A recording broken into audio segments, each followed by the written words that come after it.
Un beau pays, un pays très puissant, un pays qui peut jouer un rôle énorme au sein de l'Afrique et du monde. Et je vous fais le serment que d'ici la fin de mon mandat, vous allez voir un Congo nouveau, un Congo fort, un Congo puissant et prospère, un Congo qui va parler de l'Afrique à travers le monde entier. Namushukuru Mungu anayotupa raisi ana hekima. Namushukuru Mungu anayotupa raisi anapenda nchi lake. Namushukuru Mungu anayotupa raisi anapenda Kongo isonge mbele. Felix yo yo yo, Felix Felix Felix Chilombo yo yo yo, Felix yo yo yo yo yo yo.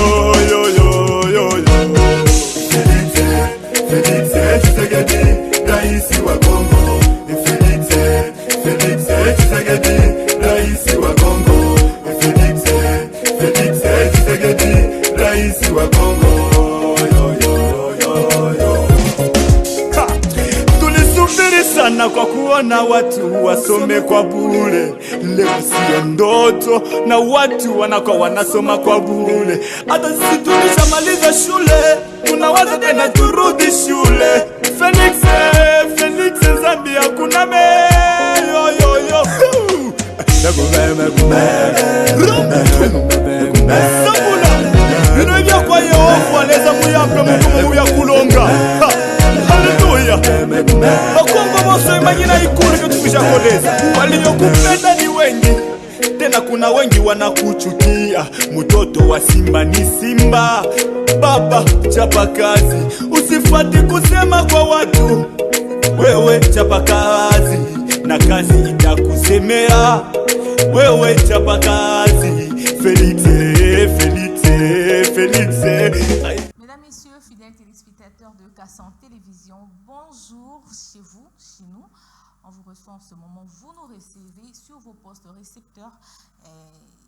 On est effectivement 10 heures passées de, en fait, 11 heures 2 minutes. Je ne sais pas chez vous, il est quelle heure? Nous sommes en direct de Kassan Télévision pour vous offrir ce programme Le Réveil. Allez-y, vous posez des questions sur ce programme qui est un programme qui va également vous accompagner, n'est-ce pas? En tant que Congolais, nous allons parler de notre pays, de l'évolution de la politique du chef de l'État, Félix Antoine Tshisekedi Tshilombo. Et où en sommes-nous, peuple congolais? Par rapport à tout ce qu'on attendait du chef de l'État, est-ce que c'est déjà réalisé à combien de pourcents? Pour ne pas croiser les bras en tant que Congolais, on doit en parler. Je dis Inès Toumba pour ce programme. Je vous salue. Je salue le premier décideur de la chaîne Kassan Télévision, M. Delphin Katende Toumba, que je salue avec beaucoup de respect. Je salue également le cordon Jean-Blaise Chitengue. Et sans oublier la grande équipe technique qui nous accompagne tout le temps, tous les jours, à tout moment, pour vous offrir différents programmes. Je pense comme ça au directeur de la technique, Nabi que je salue. Sans oublier Rodim Poui, toujours au service. Alors, je suis là pour vous parler aujourd'hui de la politique du chef de l'État sur le plan diplomatique. Je veux revenir du côté de la régie plus tard, mais d'abord on va parler d'un sujet très important. Permettez-moi également de parler lingala. Je sais que c'est pas tellement déontologique, mais je veux quand même faire ça pour nous permettre bandeko nyonso balanda biso na bokebi nyonso to yebisa bino kinayo Kassan tozala na programme oyo esengela pona bino peuple congolais, pona biso ba congolais ya solo et pas na biso tolobara penza busolo tolinga totalisa polele lolingi makamezali kotambola namboka. Je me rappelle, comme le dit le cordon à tout moment, il faut dire tout haut tout ce qui se dit tout bas. Voilà. Tolinga toloba polele po to boyi peuple congolais azwa ba information ya réseaux sociaux kaka. To boyi peuple congolais a se fier na bandeko bazali ko stigmatiser population. Bazali ko détourner attention ya peuple congolais. Tolingi lisusu te. Awa tozola muka mutu nyonso tozobetaka lisolo ya bientôt 2028. Bientôt 2028 pour de personnes qui rêvent. Hein? Pour bandeko bazali ko rêver. Bazara 2028 bientôt. Ah oui, c'est bien. 2028 bientôt. Mais il faut te rappeler lisolo déjà. Il y a toko comme à 2028 à Ondengini. est-ce qu'il faut tout ça la belle élection tout ça la bêtude. C'est pourquoi tu as partagé Nabiso les réalisations du chef de l'État. Pas seulement ça, mais faire confiance au chef de l'État, Félix Antoine Tshisekedi Tshilombo. Pourquoi? C'est la grande question qui se pose. Donc, place Nyon Souza, to réfléchir ensemble. Parce que ça n'a mon pépé à bande komoko balala na bango pongité. Bazanga la bango lo sala. To ebi pété ceux qui ba congolais. Pour na ba congolais té, c'est-à-dire na ba infiltré, ba na kati ya makamba. Bazola la pongité pour na bango Congo, il faut tikalaka un pays archaïque. Je ne sais pas si tu sais comprendre, toi qui ne pinza moi malembi. Pour na bango Congo est un pays moko toujours exploité. Bamboka boni to le banan du solo ya Afrique, o bazwa indépendance. Batambola kana Lima. O batambola quand même na mo na lolenge na bango. Bango ba mona bamboka wana ti. Balingi te to se développer. Balingi te congolais pe aseka. Balingi te congolais a innover. Groupe ya batwana to obeta solo na bango awa. Parce que objectif na biso na émission oyo, dis-toi que chaque fois on nango ezala pona robakisa un plus. Surtout le réveil, c'est parce que tolingi to la muka peuple congolais. Tozo rêver mingi. Tozo ko baluke sika moko mingi. Tozo baluke sika moko mingi. Ce qui tomi prendre en charge te muta ko charge na mso zalati. Muta ko bundela biso bitumba o a ozalate. Soko milier si te muta ko lié so ozalate. Comme on a été, mutata zo bela na hôpital bande auto to un exemple ou atozo bela ndenge ni mutako marché biloko ezana mnono ozalate. Tu vas faire l'effort ou bien au remela mai to jus to nini ou bien au marché pour omela on malam. C'est-à-dire que toza toujours na énergie, toza toujours na temps, pe moyen et capacité il y a qu'on réfléchir trop loin. Pour nous causer la piste de solution pour que Mboka Nabiso ait changé. Et comme elengi, Mboka elengi, ndenge yo moko lingi ezala. Ndenge biso moko bakamole to lingi Mboka Nabiso ezala. Mais pour que to koma na niveau wana, qu'est-ce qu'on doit faire pour l'instant? Nabi quelque part mikolo balobaka. Et lo kozana ona maboko, yango okobunda nango. Ce qui monguna bimeli yo na moment oyo, ozaka na stylo lokola nga na simbi stylo boy, okobunda ka na stylo wana. Ce qui nyo ke bimeli yo a ozana fourchette, bande kwa ta libanga ta papier, okobambera yango. Pourquoi? Parce que yango karande ozana ngo. Ce que kuti yo na position ya bien, okobunda pe kitoko po yebi ozana ba instrument, ozana bilo nyo so kobundela. Ndembi sika obiso ba peuple, il faut tous se retrouver. Pouvoir oyo tolobaki yango eza pouvoir na biso ba congolais, eza pouvoir na biso peuple. Tant to votaki Félix Antoine Tshisekedi Tshilombo, n'est-ce pas? Ezala pour la première fois, ezala pour la deuxième fois. To votaki pourquoi? Est-ce que toko se poser dans nos questions wana? On avait fait ça parce que toza ba patriotes. Parce que tous en a besoin ya que Mboka Nabiso ezwa mokondi ya malamu. Mboka Nabiso etambola lolenge sengeli. Alors, yango to décidaki ngana yo na ye. To sani to voter Félix Antoine Tshisekedi Tshilombo. Likolo na yango. Likolo ya vote, likolo ya voix wana, likolo ya choix autoportaki, to sani, to pese confiance. Voilà. Yango de pesi epe makasi ya lobi non. Lokola libota na ngai, makila na nga. Ndenge na yoka baluba balobaka machi ya momenu. Na yebite so na lobi yango bien. Ba sepelaka na moi lobeli wana. C'est-à-dire makila na ngai ya monoko o na milaka. Na kiko tika ngote. Lokola ba pesinga confiance, je me dois quand même ya kotambola na lima na ndenge esengeli. Voilà pourquoi il est là à la kapongité tout le temps au service de la nation. Personne ne peut le nier. Personne. Mutumoko akiko wanga nango azati. Nyonso wana pona nini? Poka kangana yo, poka ka peuple congolais a pesa qui est confiance. Mais aujourd'hui, mituna confiance ou les a des grenines. Parce que là, on a tout ça, ils ont toujours un quota, on a un pourcentage, on a les logos à 1%, à 5%, à 10%, mais au commune, on a 100%, 50%, 60%, n'est-ce pas? Alors, il y a un pourcentage et commis na degré nini. Voilà. Avant tout, on va parler un peu de la diplomatie, de la politique du chef de l'État. Bandeko. Les loyaux aiment surtout comprendre un démbo qu'on a besoin de qui ba réalisation au chef de l'État azo sala lelo. Na mandat na ya liboso. Akokai ko sala ngote. C'était impossible. Impossible à salango. Parce que bah quoi qu'ils a qui belé. À ça qui discours à un moment bandeko nanga. Aloba kité. Bandeko, les mal est profond. Boka la biso, ekufa kala. Vous savez que tu interprètes qu'on a balolenge na biso. Parce que Congolais, tous arabes Congolais, tous arabes misuga. Moi j'avais compris, tu interprètes qu'on lolenge parce qu'on n'avait pas bien compris le message. Tu comprenais que penza il kambangwa ngara lobati. Poya zara sembo. So kaza liboso a peuple nae, mo kondi amboka za la rapolele. Alingara solo la na bana mboka lolenge normal.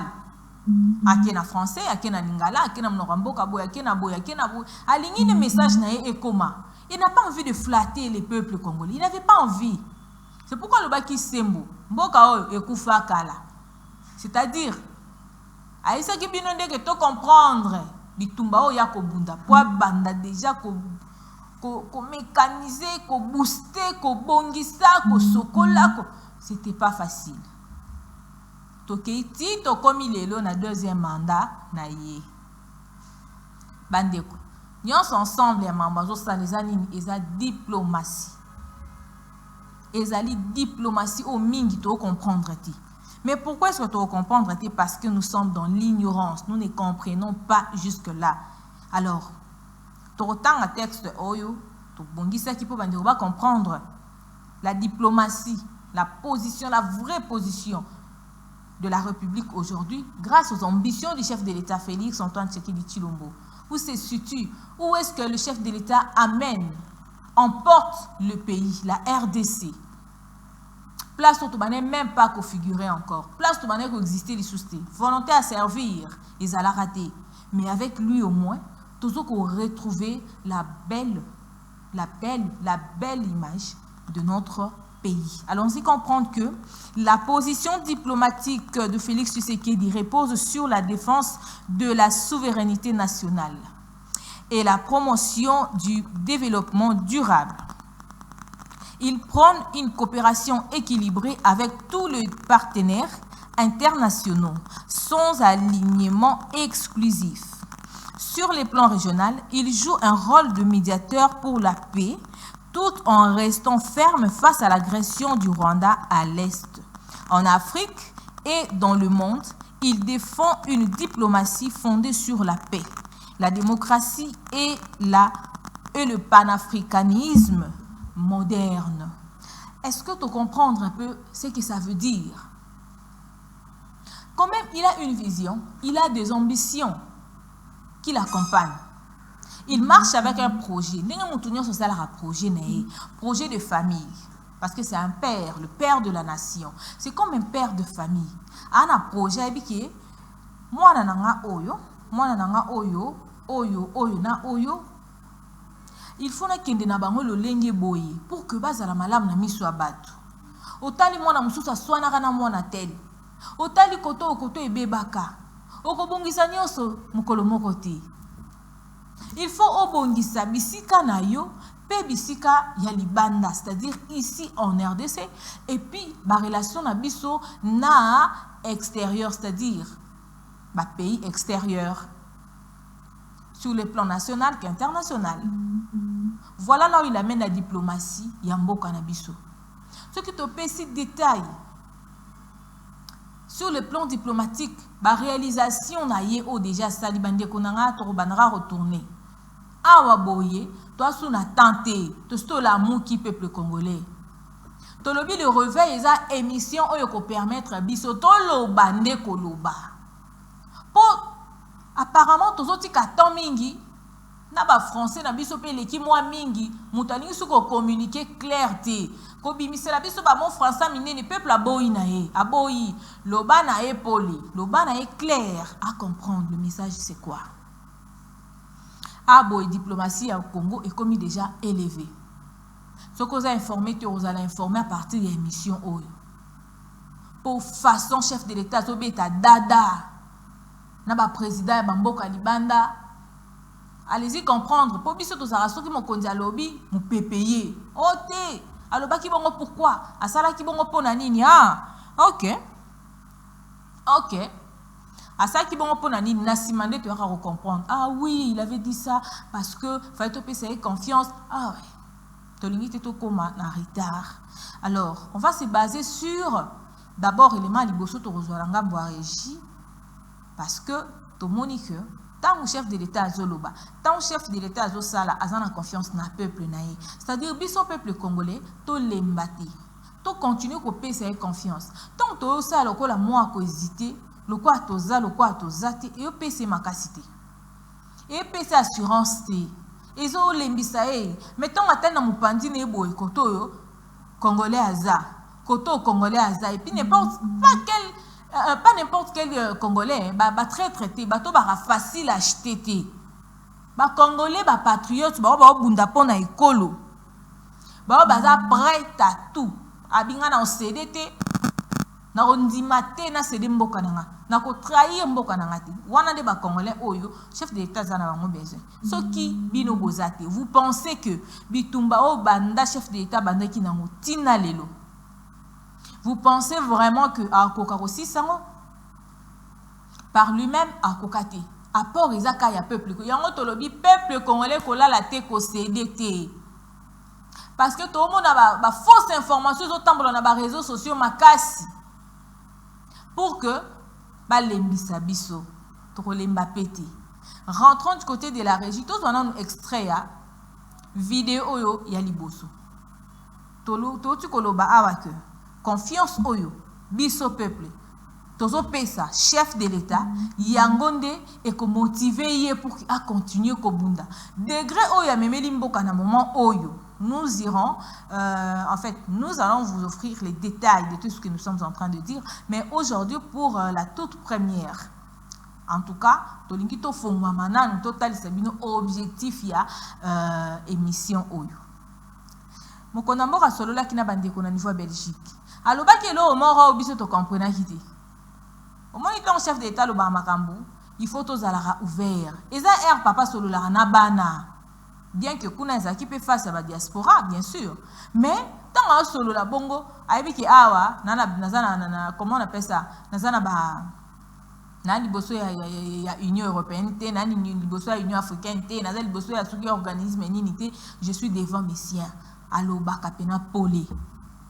Américain ko talisa alobi boy bandeko oyo bazo kanisa que ndenge bazo créer ba rébellion na est ya mboka au nom ya kozala congolais ils pensent qu'ils ont raison ce qui réellement bazaki ba vrai congolais balinga ki ba se joindre na programme oyo chef de l'État zo mettre en place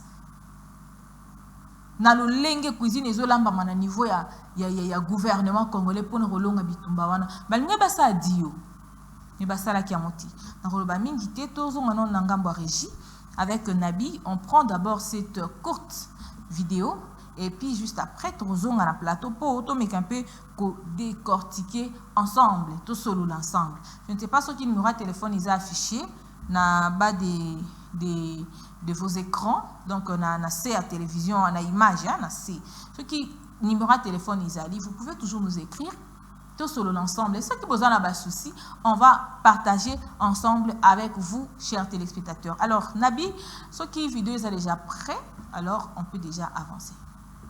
Donc ce n'est pas du tout une faiblesse, au contraire c'est une noblesse de savoir faire la paix des braves. Je l'ai proposé. J'attends la réponse. Je sais que ça a troublé. Je ne tiens pas compte de ce qui est sorti. Je sais qu'ils vont réfléchir et ils vont me faire une offre et c'est ce que j'attends. Croyez-moi, je suis très très loin d'être faible. Depuis un certain temps, on nous faisait passer, nous les victimes, comme étant des va-t-en-guerre, alors que c'est nous qui sommes agressés et que nous avions en tant que victimes le droit de nous défendre. Eh bien, mais dans ce droit que nous exercions de nous défendre, on commençait à vouloir nous présenter comme des gens qui ne voulaient pas la paix, qui voulaient la guerre. Tous ceux qui parlent de dialogue et tout ça, qui présentent aussi à leur manière les choses en disant voilà, on ne veut pas du dialogue. Oui, on ne veut pas de ce dialogue-là. Oui, celui-là, on n'en veut pas. Il n'y a rien qui concerne les Congolais. Tout est tourné sur comment est-ce que on va... Alors ça, moi j'ai dit, ça n'arrivera plus, en tout cas, à moins qu'on me dégomme, on me tue, mais tant que je serai vivant, ça n'arrivera pas. Voilà, le chef de l'État l'a dit, ça n'arrivera pas. Pourquoi? Parce qu'il a justement compris. Et vous pensez que le chef de l'État n'est pas informé. Il est tellement informé que nous. Il est vraiment informé que nous. Au monde des bazana goma wana. Ce qui a chef de l'État zana bato confiance te. Ce qui zana bato sûreté wa ko travailler na ba. En prélude, tous un peuple congolais. En second lieu, tous un membre du gouvernement. Bandeko bazana ceinture na sillage na ye. En tout cas, bango pe bazana musala makasi ya usala. Ce qui, à part peuple congolais, est que bango peut pas accompagner et ils la passi. Et qu'ils la passi, il y a un peuple congolais faut la misuga. Dès que ça musalavana, lisu quoi lisu. On a travaillé dans le ministère, on travaille dans le cabinet, on travaille dans la société. Oui, aux autres travaillent kuna, ok, aux autres travaillent, aux autres qui koyiba, aux autres qui comploter. Ok, que nous intérêt na yo personnel, aux autres ça que musala non sala non rendre service na l'État congolais. L'État congolais nda zo tala, azo landela, azo surveiller, azo gérer peuple congolais. Hormis cela, tous en mabota, tous en ma famille. C'est-à-dire que confiance est à tous les niveaux. Pour infiltrer ce qu'a côté na kati na bino ke bo yebité, ça sera difficile. Ça sera difficile pour garder Kimia pendant longtemps. Donc, tu peux observer l'arrestation, il y a des généraux, l'arrestation, c'est dû à quoi? Il y a trahison. Au moins, on a un Congolais pire. Il y a vraiment Congolais, patriotes, qui ont juré. Mais, et ça, les dit, ce sont des personnes qui ont sa confiance en chef de l'État. Au contraire, il y a pourquoi? On l'accuse autour, il y a problème, il y a Est.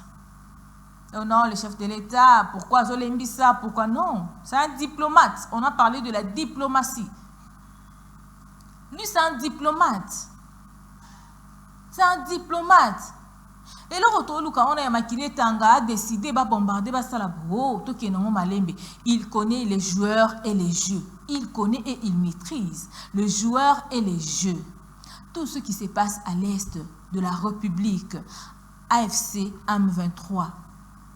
Nanzungo mususu yotu ko kolamba makala mingi te awa déjà pe sopani na ngo biloko ese sopani na ngo na yebite so banani bakolia lisusu. Il connaît et puis aeba ki avant so bolandi interview au malam boyoka ki azaki déjà ko s'exprimer sur ça avant même Nairobi na bango wana eya. Ce qui vraiment boza ba vrai congolais. Ce qui boza ba congolais ya solo na motema otali le bité. Na ko tumbanda kuna baboti na ngate. Problème en gonino que le banaba botité. Tino rotumba, tino roboma bande kona ngati. Oyoka pasi na motema. Baboti bino 8 na libota. Baboti bino 10 na libota. Yo lingozo avantage, il y a 4 personnes. Bapesa yo moko. Pourquoi? En tant que moine, na kati ya libota, tu vas te contenter. Tu vas te contenter de tout ce qu'on va te donner et pas baboti na yo. Ce qui m'a bezali, on parle, ah, mais quand on a mon qui m'a lamouté, ah oui, tu bondi ça, c'est comme ça. Tout ce qu'on a comme rebelle. Rebelle, c'est pas facile. Face à Félix Tshisekedi, l'homme qui a le soutien de la population congolaise derrière lui. Oh non, mais ce n'est pas facile. Ce n'est pas facile.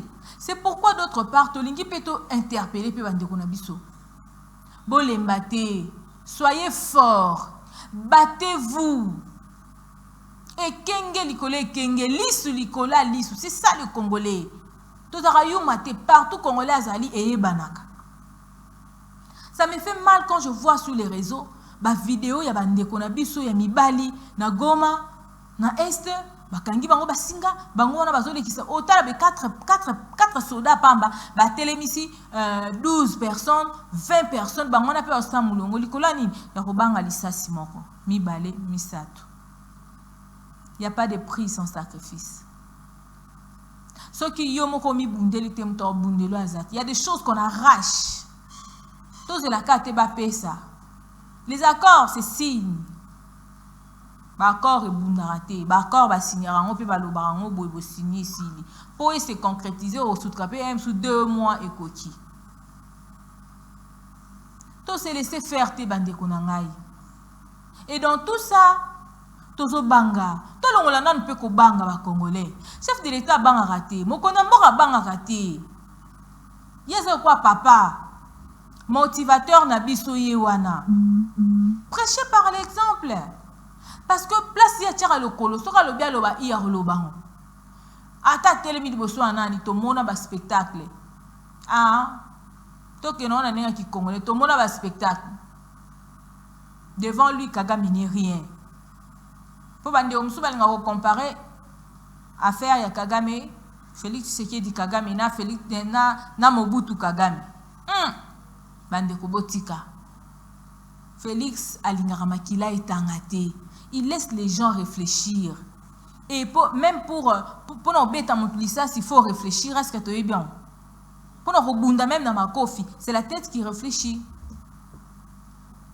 aibi tactique nyonso wana aibi nyonso bazaki ko préparer on suspend le PPRD ici bango baki ko fongola groupe na bango ya révolution kotoyo pourquoi borobenga ngo groupe oyo eyesika pona ko bikisa Congo e ko bikisa Congo na nini na maladie nini maladie oyo yomoko vous savez ce système les systèmes ya bande ko bangambo kuna ba créer épidémie moko boye ba ko mekango bango moko baza pe na remède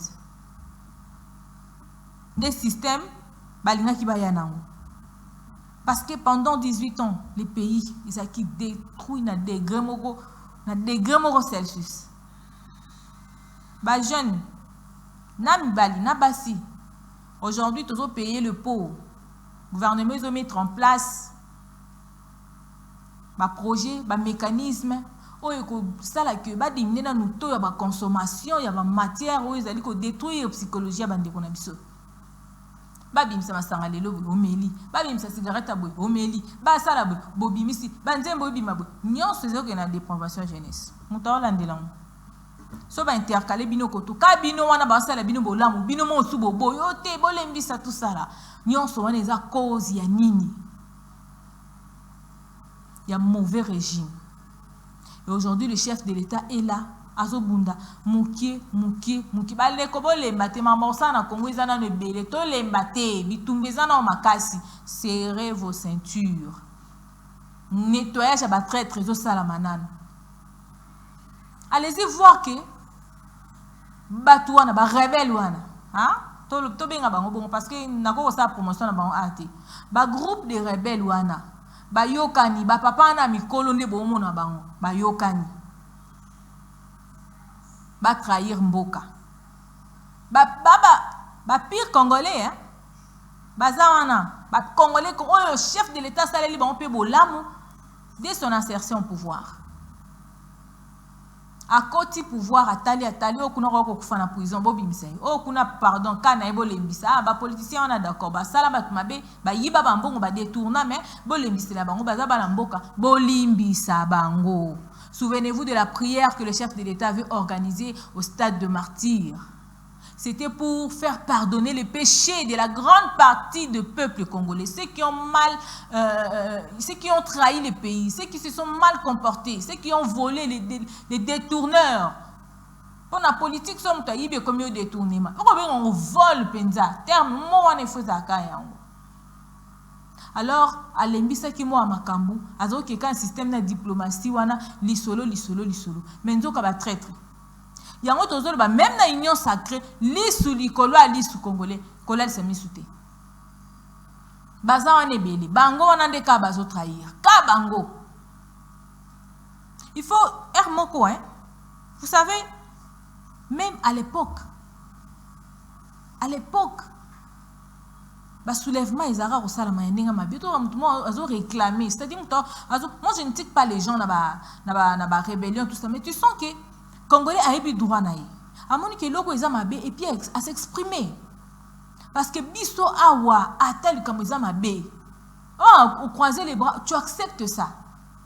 Et puis les comme habitude mbalama quoi les lois salami bo lobby yende yemoko si comme ta pratiquant côté musu c'est fini ethically mentalité et s'insérer dans mémoire na biso et totikali na kati mabe. Réveillons-nous chers Congolais. Na moment où soto lamu kiti mto lamu kana place na biso ozalati to lamu ka totikala mboka moko hein ndenge na mona ba fausse campagne mon na réseaux sociaux tolongo la Félix bola lisami souté azaboy lokuta bandeko na 2004 tozaki 1+4 hein 1+4 ezalaki Congolais nini wa sepela ki nango wa bénéficier ki nango régime présidentiel o ezalaka même pas na constitution ya mboka na biso 1+4 lobaki mais on était obligé d'accepter. Pourquoi dictature ezaki na degré mo makasi et sort même il y a ba dirigeant wana sort na bango ezaki nini après, c'est-à-dire que kaka le mutu oyo ozaki na pouvoir lelo ndimi omi kotsa na rébellion, c'est-à-dire que ba intérêt na yo oyo zomo loka otiki eloko peza la ya yo te eloko bato ba congolais oyibi mingi okabi mingi au CD oyo ko diriger mboka bato na ba contrat d'accord bato musu bazara au kotika na kata kiti yango baluki lino baton ah o esprit quinoise hein pardon o baluki lino baton ete ah on a moni nde to yokana ki wana esimba te to ke no boy olie ndambo tiki ndambo et non olie nenga ke wana ekokite tala nenga zo manipuler ce ko ba papa wana. On vous trompe avec un programme, ba initiative, ya ba accord moko e yande boyo ki bitumba o ezali FCC M23 na elubi wana ba sala dialogue ba so yana mokonzi mboka po ba cédele bango mboka Congo ekokata na te ekokabwana te soki bozwa ka opportunité ya kozwa 1,0000 esili on est en discuter. Oh, baso Goma, baso partir à Est. Les discuter. Vous rêvez. Donc, et comme on a ils ont le là indirectement, il y a pas conception à 1+. 1+ combien? 1+ combien? Congolais, tout comprendre, génération 1+ combien? Ça ne va pas marcher. En tout cas, cette fois-là, dites-vous que ça ne va pas marcher. Dialogue, wana, ce qui dialogue est kozala, c'est que kozala pona ko négocier les solo anate. Ce que vous avez dialogue, vous avez imposé, vous avez imposé, pour Congo yo mobimba, et comme 1+ combien? Fati pas au CDT. C'est-à-dire, vous avez besoin d'appui à Congolais, et puis vous avez vrai patriote, kola la pondité. Ne cédez pas dans la fausse campagne. Ce n'est pas le moment. Tokozonga sima. Totikalaka awa mboka mobimba bozalarata na ba partenaire te. Mboka mobimba bozaka na ba contrat te. Muto ko soutenir bino azate. Bazo boma bino lokwa bantaba. Muto ko sunga bino azate. Ba université zo kufa. Muto ko réhabiliter ngwazate. Ba wendi place a côté que la ezate. Bande la biloko to kufa na ba intérieur ezala kité. Nani azo kilikaniswana ya kobongisa ngona motema sembo. Et si on a dit les 15 km, mais bon, c'est le à 2 km. Bon, si on est là, bon.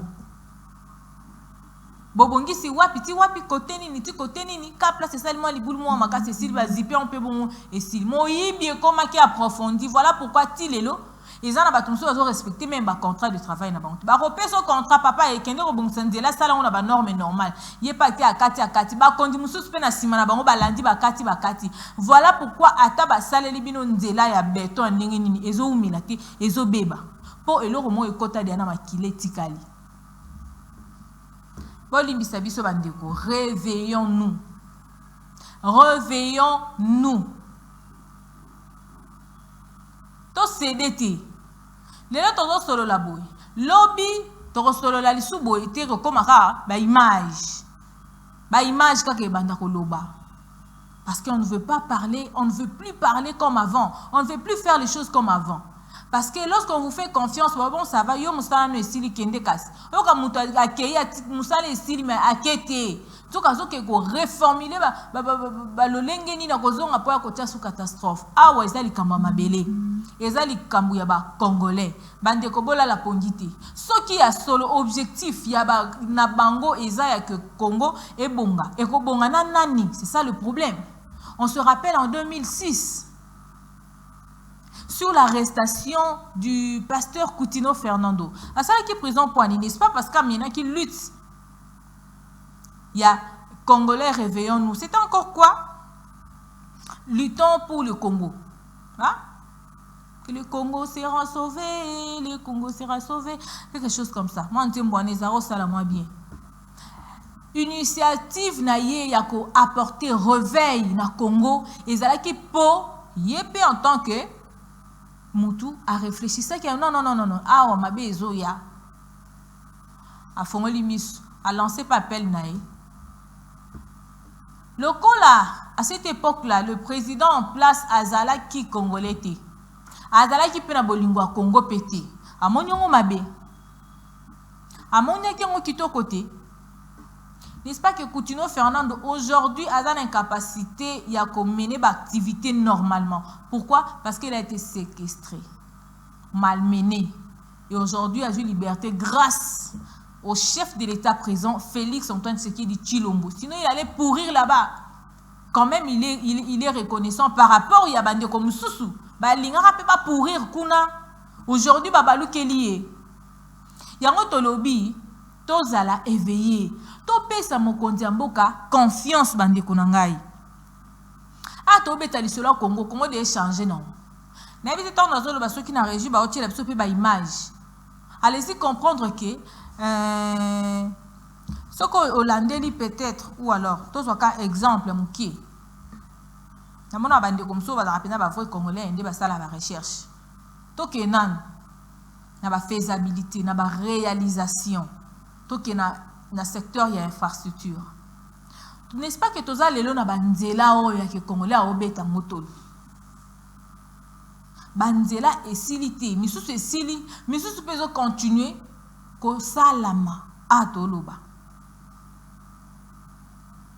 To bando beta masolo, yanzela e côté nini. Yo soko o moni oza motuna tuna ngai na ko répondre yo.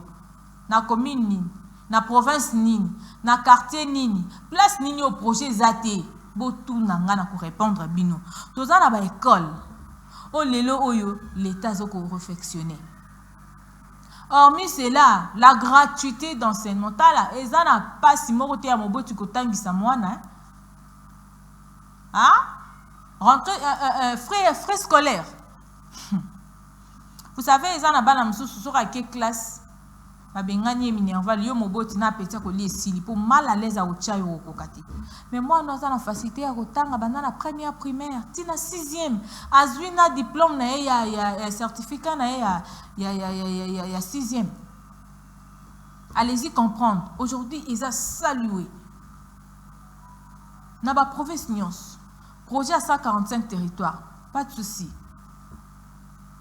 Toyebi ki na misala nyonso imperfection ils ont raté.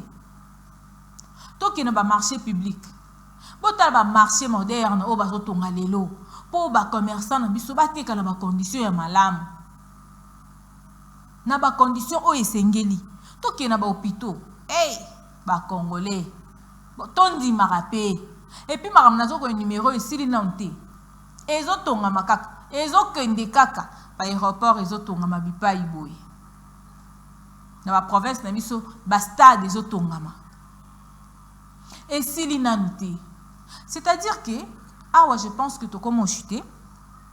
C'est-à-dire que Misala Moussousou et Silité. Donc, le chef de l'État a mérité encore beaucoup de temps. Bah oui, bah il a mis système il y a oh non, to ponga déjà pour 2028 il faut alonga misuku tu pona bangwe alonga ne ka avant 2028. Il y a besoin organiser ba coup d'état tous les jours mais et simbati. Bon mon a été que Moïse à Congo est un des chefs de l'État. Il y a un des Félix Tshisekedi. Bon bien moté. Batangi sabino ndenge nini. Peuple congolais to bima na distraction. To bima na distraction peuple congolais. Sortons de là. Lorsque nous sommes sur les réseaux sociaux, tout n'a pas santé. Tout n'a pas santé.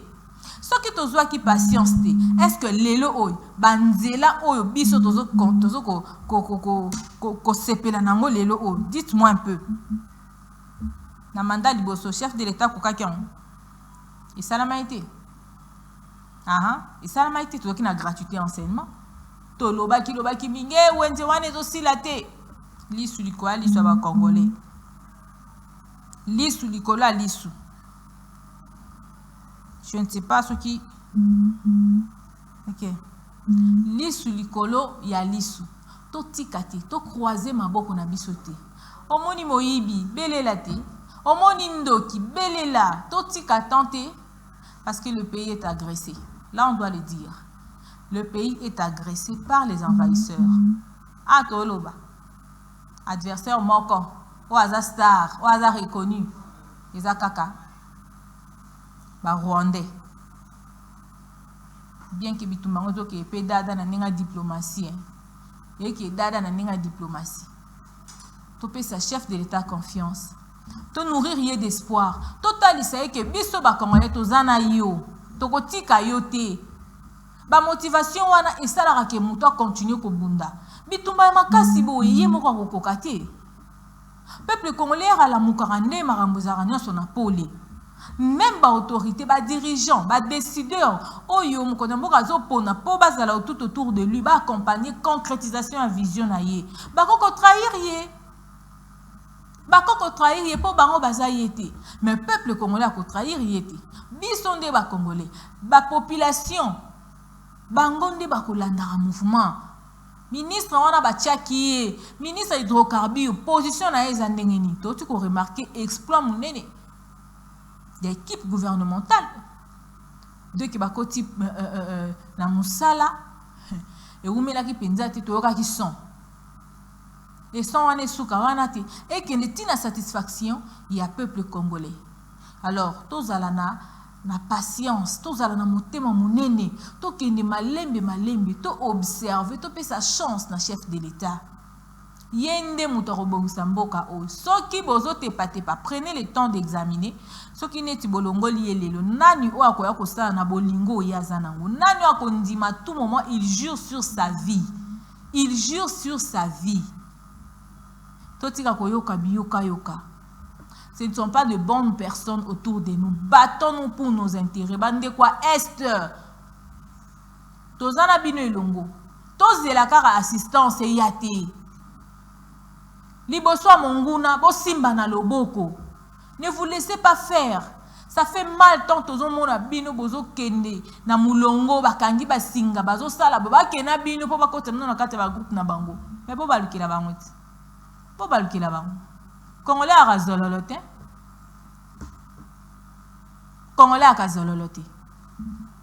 Battez-vous pour votre sécurité, pour votre intérêt, pour protéger vos intérêts, l'intérêt de votre territoire. Battez-vous. Ne lâchez pas. Ne lâchez pas. Associez-vous avec les forces armées en place. Oh, bazo bundana bino. Bazo bunda pona bino. Bo bundana bango elongo. Ma beleza ya bino. Bango bako bunda peut-être le baotika bino. Baotika bino ndenge nini? Ba division communautaire o kuna na ba o bazo no boyo kanina bo moronde ko sala ke victoire est à la certaine. Pour aujourd'hui mesdames et messieurs, je veux vous laisser. On continue bien sûr de nos antennes parce qu'il y a un programme exclusif pour vous. Vous agréez, accompagner votre journée, n'est-ce pas? Alors, Nena Loba, toujours, c'est sur Yokason que vous aurez des informations amples. de notre pays, la République démocratique du Congo. Ne trahissez pas votre pays. Restez fidèles sur nos antennes, mesdames, messieurs. On se retrouve très prochainement, toujours dans le cadre de cette émission, Le Réveil. Ça me concerne, ça te concerne aussi. L'affaire de notre pays, la RDC, concerne tous. Alors, pour aujourd'hui, je vous dis au revoir.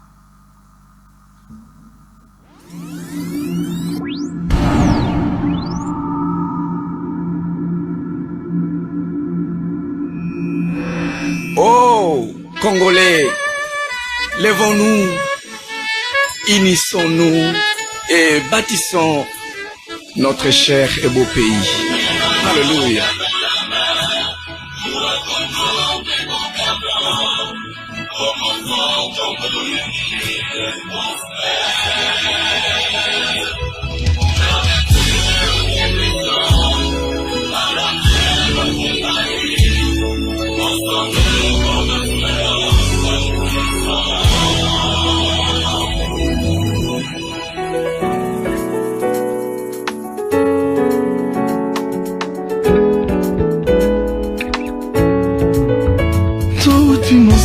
Bayama tokatisa bambonge bibale tala nzambe ya telemi po asala tokanga ekuke na satan yopesi tozalaki loko makasi mpona bomoko tozalaka nango awa tokomi oboma bondeko bendela kongo nde ezokweya toboyi lelo oyo bongo na kota apanza fondation totonga elongo kongo ya lelo esengilisanga topesa na maboko totonga elongo.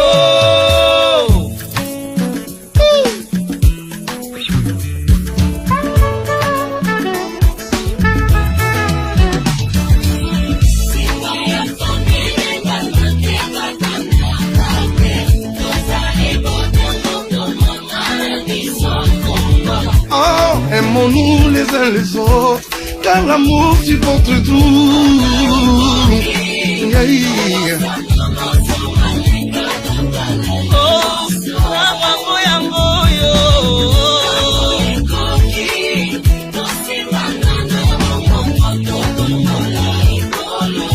Congo, yeah.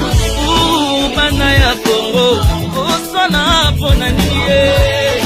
Batoto ya Congo, kukosana ni kwa nini? Nampangia mono, kunona samu na ingi. Mana bamwe na Congo we, kutana nenguba chine.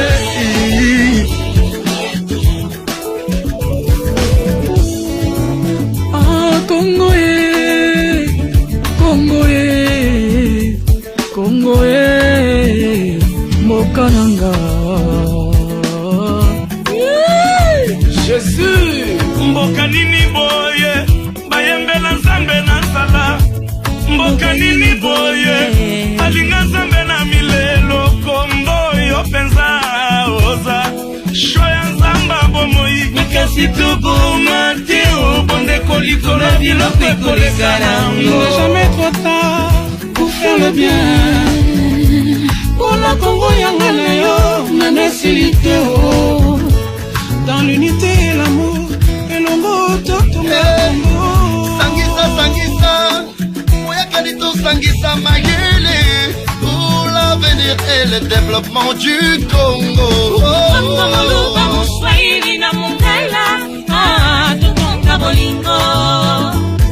It is a time of reconciliation. It is a time of unity.